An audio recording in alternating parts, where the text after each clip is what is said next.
Well, good evening. Thank you for coming. My name is Lynn Baumgartner. I'm one of the school counselors here, and I'm joined by my colleagues, Mr. Tom Dvorak and Mrs. Renee Sheehan, also school counselors.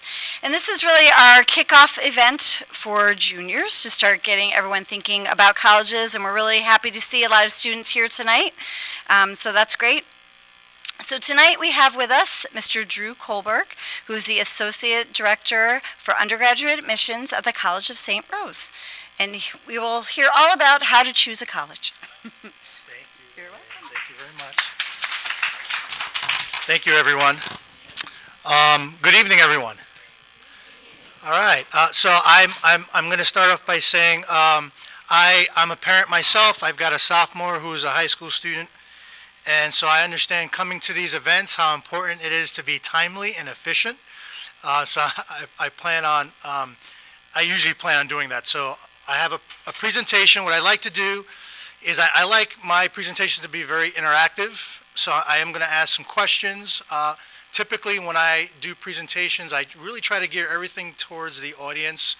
So as I go, what I'm going to do is I'm going to go through the presentation. A lot of it is very general topics based on questions that I've gotten in the past and some common questions. I'm going to go through it, no real particular order, but then what I like to do is when I get through it, I'm going to really start to ask some questions, and I hope that you think about some questions for yourselves, for your sons and daughters, as I go through the presentation, and then we can go back to some slides and dig really deep and get really specific, okay? There's no such thing as a silly question. You've heard that before, right? I also like to get a sense of who my audience is. But before I do that, I'll do a little bit of an intro. Again, my name is Drew Colberg. I work at the College of St. Rose. I have been in college counseling and admissions for 16 years. I've been at St. Rose for 7, 8 years, but I've recruited at 2 other private institutions in the Capital Region also. Excuse me. So I'm a member of our professional association is NACAC, National Association for College Admission Counselors. I'm also a regional member of our Capital District Counseling Association. I've been to a lot of conferences, nationally, regional. I've presented at some of those conferences. So I've got a lot of good colleagues who are in the field, and we really do, I think, a good job of feeding off each other. So a lot of this information is based on my professional experience and, you know, collaborating with a lot of other school counselors and other college counselors as well. So out of the individuals in the audience, how many are freshmen, sophomores, seniors? All right, all juniors? Just wanted to make sure. Okay, how many of the moms and dads have been through the college search selection process already with another child? Big show of hands, just out of curiosity. Okay, so for most of you, this is new. Awesome. All right, good. And maybe we'll lean on some of the families, a couple of families who've been through this process before. All right, so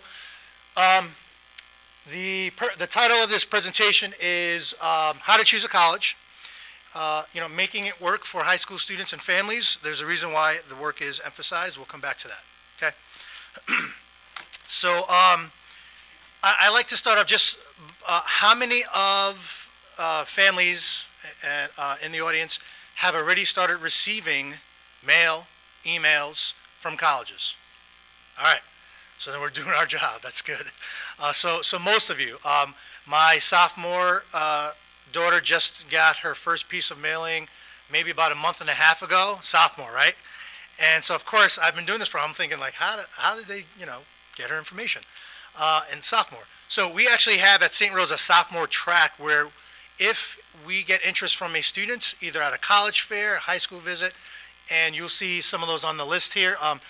If the student visited, so you contacted them as one of those options. If the student visited our campus for whatever reason, they came to a summer program, they came with a class for exposure to college, we have a track, a communication track, and we track them. So as they move from sophomore to junior, We know that, and we're aware of it, and we send information relevant to their class year, and then so on and so forth, junior year to senior year. So I just wanted to throw up there some ways that we are finding out about who the students are, okay? And it should be helpful. Sometimes emails can get bombarded, but it should be helpful. So look through the literature. If you're not, I bet you're probably not going to be familiar with some of the information you're getting. So use it as an opportunity to spend 10 or 15 minutes, go to the website, and just pull some information, while it's fresh in your mind, okay? Types of admission. So this particular slide has to do with the application process. And again, I mentioned this is really in no particular type of order, but this has to do with the type of application during the application process, so senior year. And I just wanted to throw some terms at you in case you hadn't heard these before, or in case you had heard them and you're not completely sure what they mean. So early decision, early action, restrictive early action, regular decision, rolling. These are types of admission procedures and application procedures, okay? We can come back to this, but I wanted you to know that these are common terms. They tend to come up during senior year, during specifically the application process. A good time to be familiar with what these terms are, I would say, is end of this year for juniors, and certainly beginning of senior year. You definitely want to be familiar with what these terms mean, as your son and daughter are starting to apply and get their applications together. All right, we can come back to that. There are some key slides in this presentation that I can't emphasize more. And a lot of times when I present, I certainly like to use other credentials and sources, not just my own. But I'm sure school counselors and college counselors have been saying this for years, right? So every so often there's some studies and surveys that entities and sources do. So this statement is based on a survey that was recently done in September by NACAC, again, the National Association of College Admission Counselors. And this is relating to when colleges get an application, what are they looking for? What is their number one priority in determining how strong a candidate a college-bound student or an applicant is? And it's academics, all right? If you were to get more specific, it's going to be high school curriculum, individual coursework,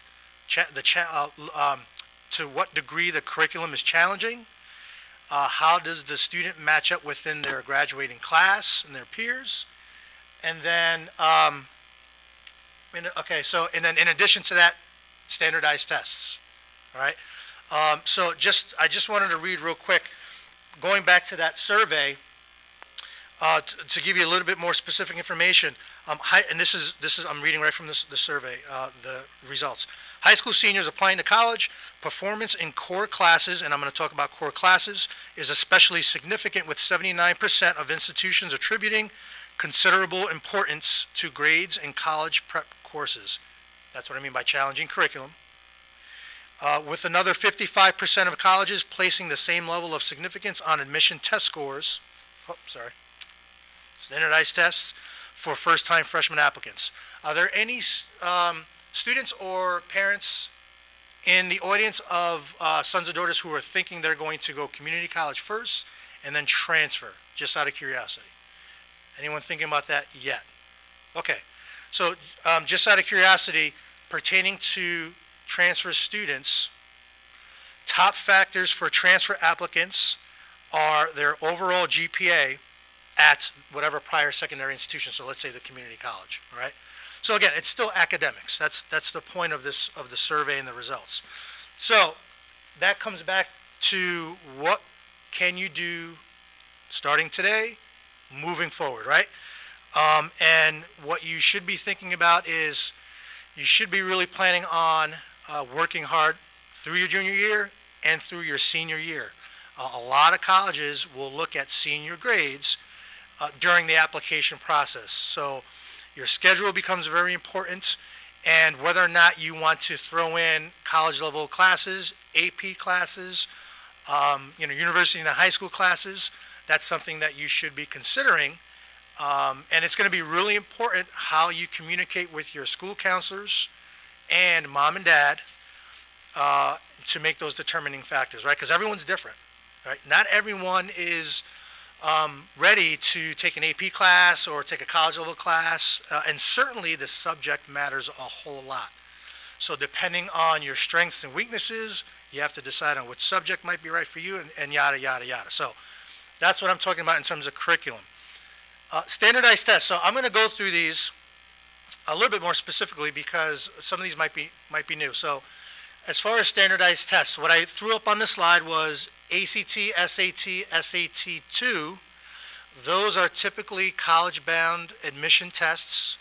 And then you've got AP, Regents, and PSAT, which are typically during high school career. That relates to strengthening of high school curriculum, and then certainly the type of high school diploma that you get, right? So let's talk about the AP, Regents, PSAT. I threw PSAT on there because it is really, for a lot of students, the first measure of how they do on a standardized test, for the most part. Regents I do include as standardized tests because one student's going to basically take the same test as the other. The PSAT is the first opportunity for a college-bound standardized admission test. And then that, of course, directly relates to the SAT, not the SAT2, but the SAT, in terms of what you could expect as far as the measuring of your testing, material, timing of it, scoring, and that sort of thing, okay? Regents, so a lot of colleges will look at Regent scores. Some colleges look at it more, they use it more as a determining factor for admissions than other colleges. I'll give you an example. So I used to recruit at Albany College of Pharmacy and Health Sciences. Regent scores were looked at, this is a long time ago, so I don't know how they do it today, but Regent scores at that time, about 10 years ago or so, were an indicator and a determining factor for admission. At St. Rose, we look at it in terms to give us context, all right? So I'll give you an example. If I'm looking at a transcript and I look at the overall average, as I'm looking at individual coursework, I'm trying to get a sense of how is this student doing in their core classes. And does anyone know what I mean by core classes? Core subjects. Give me. And we're missing one. Language, thank you. Yes, language other than English. So what I'm doing is I'm looking at the core and I'm trying to get a sense of how this student's doing in their core. And then I use the Regent scores to give me context to how they're doing, right? So if a student didn't do well in a math class, in their class grade, final grade, was maybe a 70, their Regents was, maybe an 80, or maybe higher than that. Usually what I see is class grade is, average or strong, and then Regents exam score was a little low, or not as high as the class grade. So that just gives me some context. It gives me a sense of, well, maybe the student's not the best test taker, right? Maybe it's, because we know class grades, there's assignments, there's homework, stuff you're handing in, whereas an exam is, it's there, it's right in you're right in the moment. So preparation prior to the exam plays a huge role in exams, and how you approach the exam the day of, the morning of, the night of, whatever, plays a huge role. How you're feeling, your mood, all of that plays. Did you have a good morning or not? Is the room uncomfortable? Like sometimes those things play a role into these exams, right? So I look at it for context. In some cases, some colleges will use it for admission decision making, all right? AP, advanced placement. There's two ways that this can be very essential for a college-bound student.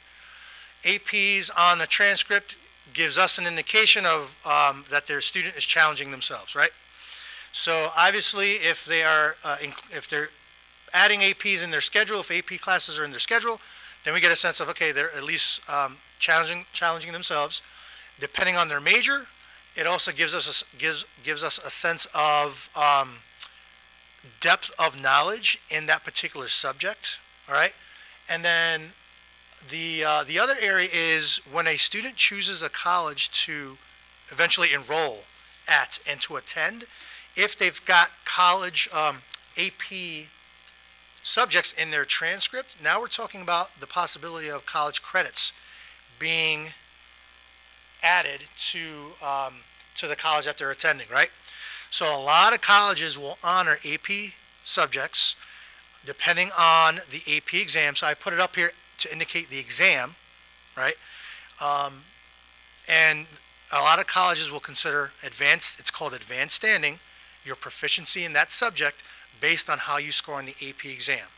So on the AP exam, highest score is a 5, and then depending on the subject, every college will look at your AP exam a little differently.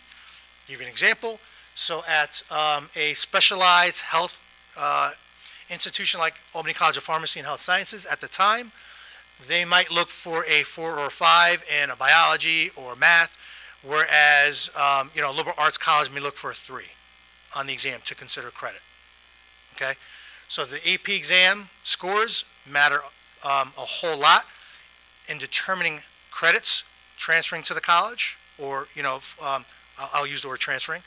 But the AP class itself and the class grade matters in terms of strength of curriculum. Does that make sense? Okay. SAT and the ACT are very similar, especially this year. SAT made some modifications to their exam as of last March, which really kind of brought it more in line with the ACT in terms of how it's graded. So really what you need to know for both exams are both exams are very commonly considered by college admissions offices. Many colleges nowadays have gone what's called test optional. Has anyone heard that term before, test optional? Okay. So what I would encourage you to do is, next year, maybe at the end of this year, as you start to learn about colleges that your son or daughter might be interested in, and you start to hear that term test optional, just make sure you get that clarified by the college and what that means as far as reviewing an application, okay? Usually what it means is a college does not weight as heavily standardized test scores, your SAT or your ACT, when reviewing an application. However, there's a lot of different variations of that depending on the college admission office. For example, student athletes, homeschooled students, and then some colleges that have honors programs or dual degree programs where a student can apply for not just a bachelor's program but the graduate master's program as well. So that we call that like a dual degree accelerated program. So when you get admission, you're being considered for both the bachelor's, the undergrad seat, and then a seat in the graduate program as well. Sometimes ACT and SAT are required for options like that. The more rigorous the admission selectivity, the chances are they're going to require an SAT or ACT. Certainly if you're looking at some of the Ivies, any of the more competitive colleges or competitive programs, engineering, nursing, some pre-med programs that have early medical, early assurance programs or early freshman programs where they have a partnership with a medical college, and if you apply and indicate that you're interested in that early partnership, you got to be really kind of in the top of your class and really strong math and science grades, and they probably will require SAT and ACT scores to make decisions on those types of candidates, all right? So typically the more selective the academic program or the college admission process, chances are they're going to require SAT or ACT. Even if it's a test optional admission policy, for some of their programs, they may have exceptions to that, so please just make sure you clarify that. The SAT, too, is not widely required by colleges, but again, the more selective the program, the college major or program, and the more selective the admission process, then there's a chance that they may require it. The other thing I'll mention about the SAT too is sometimes a high school student might want to consider sitting for this exam. By the way, this is a subject-based exam, the SAT 2. So unlike the SAT and the ACT where it's going to test you on reading comprehension, writing, math, language, and then ACT has a science subsection, subcategory to it, where the SAT does not test on science material. The ACT does. SAT 2 is subject specific. So an exam would be chemistry. It would be calculus. It would be physics. It would be English, history. So it would be subject specific. And then students, if you're looking at a competitive program and you want to get a sense of how you measure up, this would be a good exam. But you try to figure out how you measure up by subject. This would be a good exam to get a good sense of that, either before you apply or while you're applying to colleges. Okay? We can come back to test scores with more specific questions. So again, just so you know, I cover academics. Curriculum, strength of curriculum, strength of your core curriculum as well is really, really important. Okay? What is also important, everything's important, right?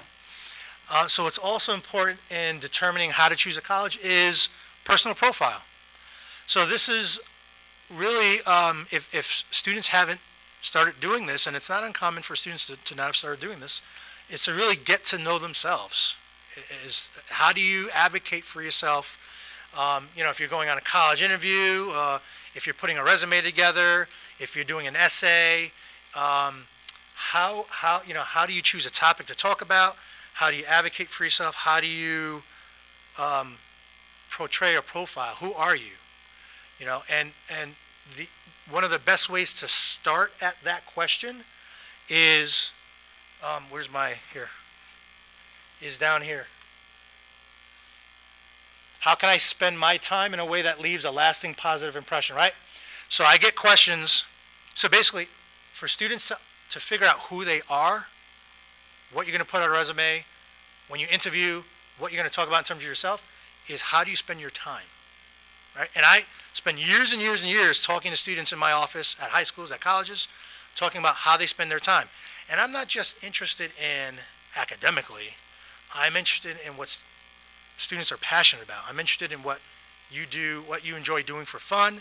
How do you spend your downtime? How do you, when you're busy, what are you doing? I ask all kinds of questions about how students spend their time. So if you're at the beginning of trying to figure out what am I going to talk about, like who am I, and start with that question. How do you spend your time? And then figure that piece out first and really get detailed and specific about how you spend your time Monday through Friday and then on the weekends. But then after that, think about how could I be spending my time? And in a way that it's going to leave a lasting positive impression on someone else. So that could be a group of people, it could be someone else, all right?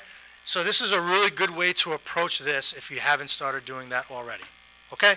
So you can see there's some examples on here as far as what you could be talking about, listing. I'm all about making lists. Make lists for yourselves. Certainly majors, academic programs, extracurricular clubs, and sport. I'm sure you've heard some of these already. So these are just a few things. The point of this is develop your personal profile. What is important to you, okay? That's going to be a big part of how we get to know who you are and why. What you're trying to do is you're trying to find a match for colleges, right? I'm of the belief there's no such thing as a perfect match for college and student. Does anyone know how many colleges are in the country, by the way? Just give a guess. All right, so 10,000 was a guess. That's not far off. All right, last I checked, it was around 7,000, all right, in the country. So is there a chance that 100 of those colleges could be a really good fit for any one individual? Sure, right?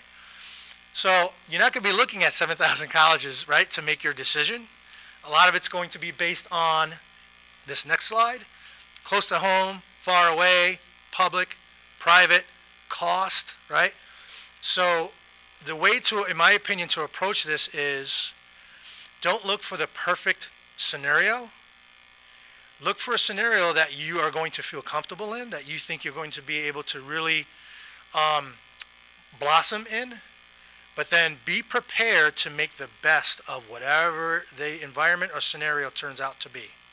Because what we don't want to have happen is you do your work, you do your research, you prepare, and you get good grades, and you research colleges, and you visit. And all of that's really good procedure and practice, but there's a lot of unknown still, and there's always going to be a lot of unknown. So what we don't want to have happen is, at the first sight of something that was an unknown, you're like, uh-oh, I didn't plan for this, I'm not ready for this, I didn't expect this, this doesn't feel right. And I'm talking about fit, I'm talking about challenge. That's really what I'm talking about, right? I'm not talking about anyone's safety being, a concern. Challenge. We want students to be able to face challenge, welcome it, and move on from it, right? And learn from it, okay? So, so these are just some ways on how to choose a college. And then these are just some examples of, sometimes you'd be surprised, families and students, what they don't think of when scheduling a visit to a college, right? So I just tried to put on some of the more common things that when I talk to families and about what they either did or didn't do or wish they had done, and so these are some of the points here, okay? So the visit, typically at the end of junior year is the time to visit. That's pretty common. End of junior year, during the summer, into senior year, okay?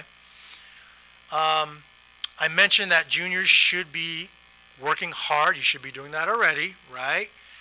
And you should continue to do, because that should set you up for senior year. You should continue to work hard during senior year, because you never know what scholarship might depend heavily on your senior year grades, and I can't tell you how often that happens. We have the ability to offer more scholarship, but you're not doing so well senior year.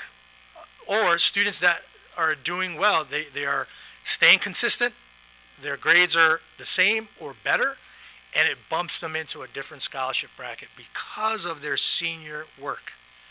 Not uncommon, all right? So you should just be aware of that. So end of junior year, visiting, summer visiting, beginning of your senior year visiting, all right? I mentioned the application. Going back to, I think that might be, yeah, so we'll go back to that. So going back to tests, just real quickly, typical timeline for ACT, SAT, SAT2. Regions you know about, you should know about already. APs are, as you are including APs in your curriculum, the end of the year is typically, in May is typically when you're taking the AP exam, okay? ACT, SAT, and SAT2, well, the SAT and ACT typically are end of junior year, usually is the first go about. If you're advanced or accelerated in your high school curriculum, sometimes it could be early this year. I've seen them as early as sophomore years. That's rare, uncommon. Typically it's end of junior year. March, May, June is pretty common, okay? Certainly in the fall of senior year, it's common as well. Here's a thing I will mention about senior year standardized test taking. And I'm going to go back to this slide. So whether or not you should take an SAT or an ACT in the fall of your senior year depends on where you are at in your practices with your college applications, your college lists, and it depends on the colleges that you're applying to, that you've made a decision to apply to, and what their admission deadlines are. So that plays a big role. So if you think in doing your research starting this year and researching colleges that you find a college program or colleges and programs that you're really interested in this year, start to figure out what their application deadlines are, because if they have an early decision or early action deadline, which typically can be submit your application by October of your senior year or November of your senior year or December of your senior year, then that's going to play into the strategy of when you take a standardized exam, or if you wait until the fall to take a standardized exam. Or if you take it in the spring of your end of junior year, you didn't do so hot, right? I ask students pretty often, when I look at test scores and I'm meeting with them, I ask them, how much did you prepare for the first exam? And probably 8 times out of 10, they went in cold turkey. Very common. And I'm not, don't do that. You shouldn't do that, right? But there's a lot of things going on, right? Junior year is very busy. Some AP exams, you're thinking about colleges. Regents exams. So try not to do that. But a lot of students take it once and then they want to take it again. Research does show that if you take an ACT or an SAT second time around, the score typically does go up because you've seen it before and you're more likely to prepare better for the second time around, all right? Whatever that environment was, the timing of the test, that sort of thing, you've been through it before. It's not new. So there's a lot of variables that go into why the scores go up. But if you have to retake it, then again, these deadlines are going to play a big role. So how you plan and how you organize is going to be very, very important, okay? All right, so the last thing I had was, I suggest that this should be a collaborative experience. And sometimes I talk to a lot of students where, unfortunately, they feel like they're doing it on their own. And it is unfortunate, but please, for students and parents, talk to each other. Communicate, communicate, communicate. Very, very important. I used to, when I did college interviews with students, and when I say interviews, when I used to meet with students, not interviews, when I used to meet with students in my office, families would come, mom or dad would come, and then I used to bring the student up to my office first, and we chat for a little bit, and then I'd bring mom and dad up. And I don't do that anymore. I bring mom and dad right away because I found that a lot of times the conversation that we had wasn't getting to mom or dad. And some things were getting lost in translation. So when I meet with these students, and it's not evaluative, it's information sharing, I include whatever family member is there with the student because I want everyone to be on the same page. So that's what really these two slides are, all right? Students, you should be asking for help. Parents, encourage your students to ask for help. But it's up to the student, right? This is your future, right? I try to tell my sophomore daughter that all the time. I'm slowly trying to plant the seed, all right? So this is the end of the presentation. I covered a lot of general topics. Questions? What can we dive into? I'm happy to get really specific, nitty-gritty. Yes, this gentleman over here. Yeah, what is restrictive Okay. action? So the question is, going back to our application timelines and deadlines. The question is, what is restrictive early action, or REA?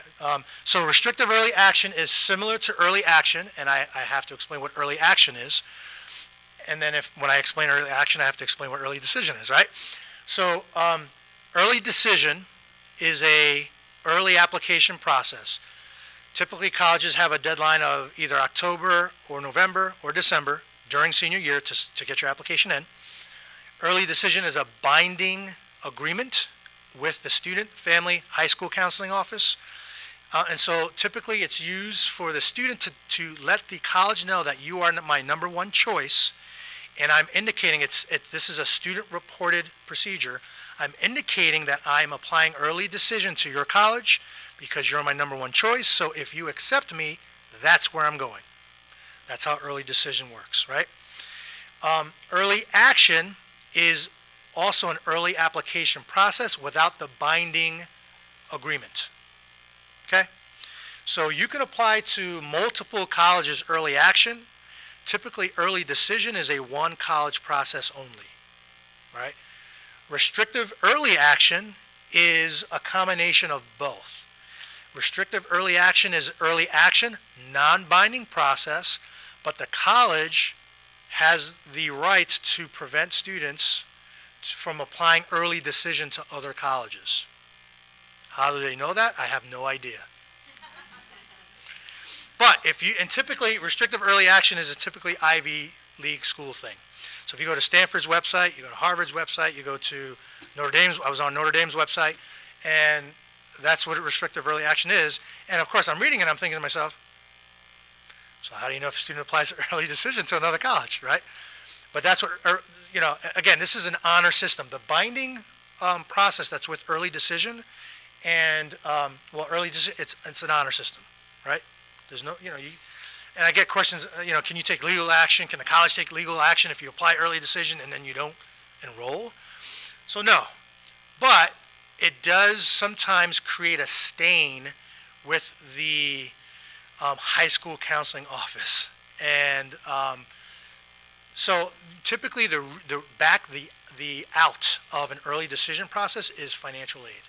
If it's not financially realistic, and this is part of the honor system and the understanding from the college end, from the family end, from the high school end, if it's not financially reasonable for the student to attend that college, then that's okay that they don't enroll. That's an out for the early decision process. That's normal. Okay? So that does mean that financial aid has to be considered. I won't even get into that. So I was going to say earlier than usual, but this year families were able to file as of October 1. So that really fell in line with early decision application processes really for the first time. All right, so that's the answer to restrictive early action. Regular decision, typically that timeline is February, March deadlines. So if a college offers a regular decision application deadline, usually that time frame is January, February, or March. It's a little bit later in the game. Okay? And then rolling admission basically is indicating that a college does not really have a hard deadline to the application process. They can pretty much accept applications for, for example, let's say a student's going to be applying, they're going to start college in the fall, they're going to graduate in the spring in high school. They could apply August, June, July to a college that has a rolling admission policy for that fall term. Okay. Other questions? I know there's got to be other questions. One thing I didn't cover was financial aid. For no particular reason. It can get really sticky, financial aid. Yes? What is, all right, hey, I love it. So the question is, what's financial aid? And that's really a great starting point. So financial aid is defined as funding coming from federal government, New York State, the state that you live in, or the institution, the college institution that you're applying to, considering. That's financial aid. It can, as far as categories, it can be a grant coming from federal, state, or institution. Grant funds you do not pay back. They're not loans, so you do not pay them back. It could be in the form of loans, typically from the federal government, student loans. It can be in the form of scholarship, and scholarships themselves are typically merit-based with a lot of different categories themselves. So whenever you are talking about scholarship, you want to definitely clarify with each college admission office what types of scholarships they offer. Is it academic-based? Is it service-based? Is it rank-based? Rank in high school and graduating class-based.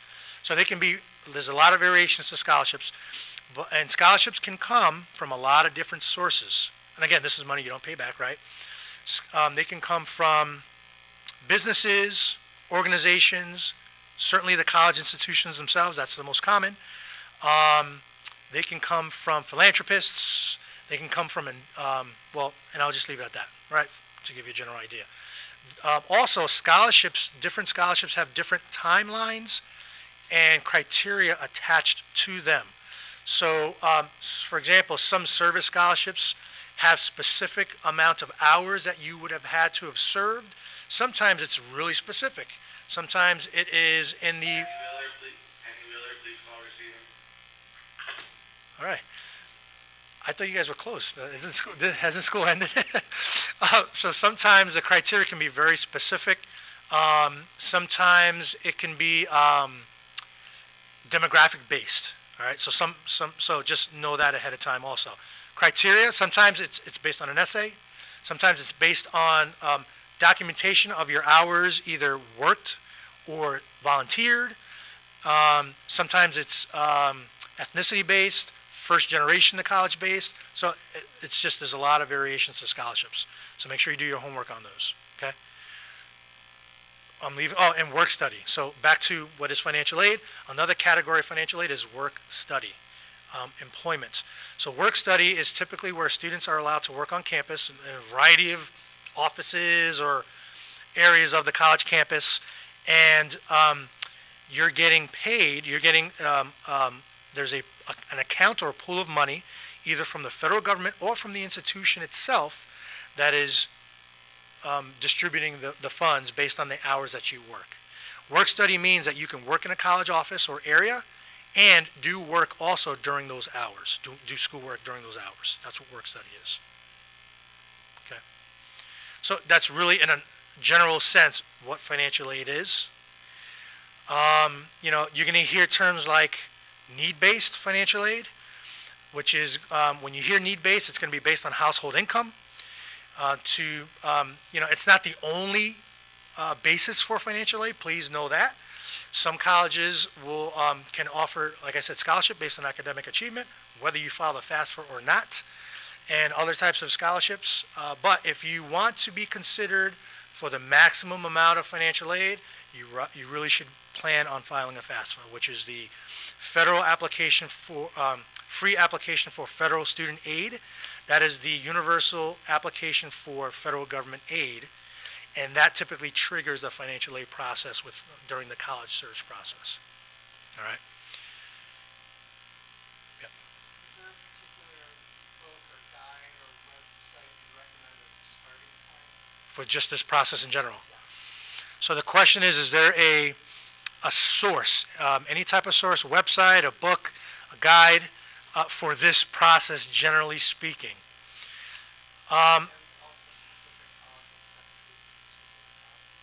Okay, so typically, and I'm not